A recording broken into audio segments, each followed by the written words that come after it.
5 langkah ikhlas untuk mengatasi fitnah. Jadi memang sekali dua kali dalam hidup ini untuk menguji kesetiaan kita kepada kebaikan, kemudian untuk introspeksi, memperbaiki diri, dan menyiapkan diri dan kehidupan bagi kelas yang lebih tinggi. Kita akan diuji dengan fitnah. Hanya memang kita harus tidak boleh lupa ya bahwa segala sesuatu itu terjadi dengan pengetahuan Tuhan. Dan kalau diizinkan terjadi, itu pasti maksudnya baik. Karena Tuhan Maha Penyayang. Kan Tuhan tidak kejam. Ya. Tidak mungkin Tuhan memasukkan kita dalam kesulitan tanpa rencana pembahagiaan. Nah, dari waktu ke waktu kita akan dikhianati. Dan yang menyedihkan itu, kita justru dikhianati oleh orang-orang yang sangat kita percayai. Dan itu wajar karena kita tidak bisa dikhianati oleh orang yang tidak kita percayai. Kan orang-orang di luar sana yang tidak kita kenal, yang tidak kita titipkan sesuatu, percayakan rahasia atau bahkan aset atau uang, tidak bisa berkhianat. Tapi orang-orang dekat yang kita percayai justru yang sering berkhianat, melukai. Bahkan yang disebut saudara, yang namanya saudara. Nah, yuk kita bahas ya 5 langkah ikhlas ini untuk mengatasi fitnah. Untuk istilahnya di dalam caption dari live streaming kita adalah untuk menghadapi dan menembusi. Jadi dihadapi, tidak melarikan diri. Dihadapi, ditembusi. Gitu. Santai saja kalau difitnah karena hanya orang yang baik, yang lebih baik yang difitnah. Ingat ya bahwa kita ini pertama kali harus mengerti dulu bahwa yang disebut ikhlas itu adalah menerima Tuhan dengan segala kebenarannya. Pasti yang dilakukan Tuhan, yang diinginkan ke Tuhan itu benar. Gitu. Tidak mungkin kita salah diciptakan. Kan ada yang mengeluh soal dirinya kurang ini, dirinya kurang itu, kurang beruntung atau apa. Itu berarti kita tidak ikhlas. Kalau kita ikhlas menerima Tuhan, kita ikhlas bahwa ini yang terbaik yang sudah kita punya ini. Kenapa? Kalau kita melihat yang kurang-kurang saja, memang kita akan down. Tetapi kan kita banyak sekali dalam kehidupan itu plus-plus. Ayo, berapa banyak Anda sudah hidup dalam kualitas yang lebih baik dari banyak orang kaya? Istrinya lebih baik, anak-anaknya lebih baik, kesehatannya lebih baik, coba. Daripada orang-orang kaya yang sekarang terancam, status hukumnya yang sakit, yang anaknya bermasalah, yang istrinya bermasalah. Jadi kalau kita itu melihat kepada yang positif, bahkan yang tidak pernah kita doakan, tapi kita dapat, kita melihat bahwa ini akhirnya kita bilang apa? Wajar. Jadi segala sesuatu dalam kehidupan ini wajar. Nah yuk kalau gitu kita lihat sekarang 5 langkah ini kalau kita sedang difitnah. Difitnah itu berarti dituduhkan sesuatu yang tidak benar, lalu mengharuskan kita menjelaskan, mempertahankan diri atau bahkan marah, fight, atau berperang. Tidak harus Anda lakukan itu. Karena Anda tidak harus turun kelas ke kelas orang yang memfitnah Anda. Ini pertama, meyakini bahwa fitnah tidak akan mengenai kita jika tidak diizinkan oleh Tuhan. Sekarang berapa banyak orang sedang tenang hidupnya karena aibnya, kesalahan-kesalahan masa lalunya masih ditutupi oleh Tuhan. Tolong diingat ya, tidak ada di antara kita yang bebas dari fitnah masa lalu. Masa lalu kita sebaik apapun bisa dijadikan fitnah oleh orang keji. Nah, tidak bebasnya itu maksudnya jangan pantas untuk kena fitnah. Gitu. Kita itu pantas kena fitnah. Kalau. Tetapi ada yang kalonya baik. Kalau kita sukses, difitnah. Kalau kita naik pangkat, kalau kita mulia, kalau kita mengalahkan orang tertentu, walaupun kita tidak ada niat untuk mengalahkan, orang akan berlaku keji. Nah, tetapi kalau tidak diizinkan Tuhan, tidak kena. Nah, kalau kena, berarti diizinkan Tuhan. Nah, karena Tuhan Maha Penyayang, diizinkannya pasti dengan niat baik. Berarti memang dirasakan sakit, diterima dulu, tersenyum dulu, bicara sama Tuhan, kenapa gitu nih, pasti ada salahku, diterima saja dulu, oke?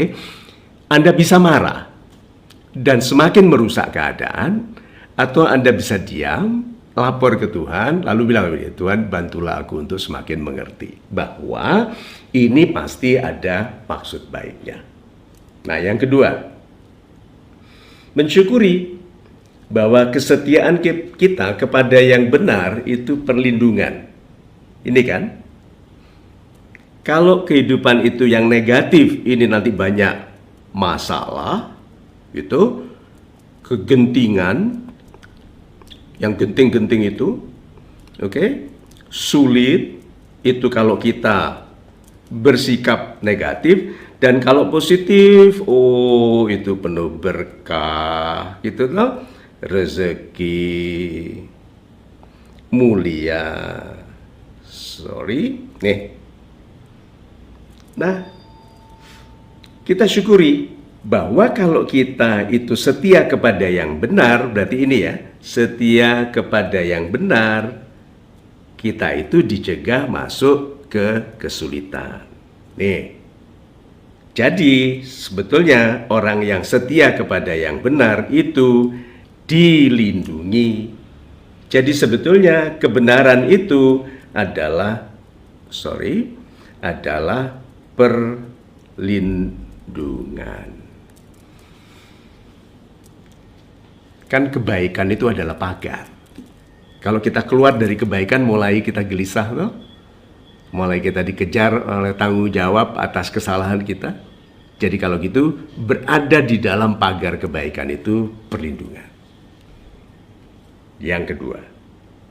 Yang ketiga, memisahkan sahabat yang jujur dari mereka yang palsu dan hasut. Hasut itu suka mengajak kepada keburukan, mengajak membenci.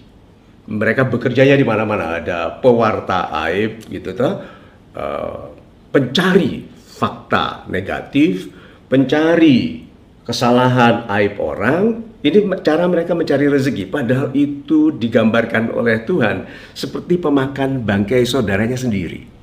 Dosanya besar sekali bergibah itu, memfitnah, membicarakan keburukan orang lain. Sudah tahu kenapa banyak sekali orang yang sepertinya beriman, ibadahnya baik, tapi rezekinya rusak terus. Dan bahkan banyak celaka. Karena mereka menikmati pergunjingan. Mereka menikmati berita buruk tentang orang lain. Tidak bisa diam lalu bilang, kok bisa ya ada berita seburuk ini, mudah-mudahan tidak benar. Coba lihat. Mudah-mudahan dia diberikan kekuatan daripada terus, jeng-jeng tahu nggak? Jeng-jeng tahu nggak? Langsung tambah dosanya, Dan yang bahaya adalah bahwa itu bisa merusak rezeki dan mengurangi perlindungan. Kalau tiap hari kita naik kendaraan, coba disarankan, menjalankan mesin yang berbahaya, lalu menikmati ghibah, menikmati fitnah, itu kan bahayanya bukan main. Nah, pisahkan teman-teman kita ini. Jadi di antara teman-teman kita kan ada dua nih, pisahkan. Yang tidak baik taruh sini. Pisahkan, jangan ragu untuk blok, delete, buang orang, ban. Yang baik-baik sedikit di sini. Itu. Kenapa? Mudah-mudahan suatu ketika mereka melihat kehidupan penggibah, pemfitnah itu, pembenci itu tidak baik lalu kembali. Jadi tugas kita itu jaga yang baik-baik saja bersama kita. Kita nggak kekurangan teman kok dengan cara tegas memisahkan diri dari yang tidak baik. Kan silaturahim, kita dinilai dari sahabat-sahabat kita. Yang keempat, melebihkan kebaikan kepada jumlah jiwa yang lebih besar daripada yang mampu mereka hasut. Maksudnya adalah, jadilah orang yang bicara menyebarkan kebaikan ke banyak orang sampai pembenci-pembenci itu kehabisan tenaga karena mereka tidak punya kekuatan, karena Anda mampu sekali menyampaikan kebaikan ke banyak orang.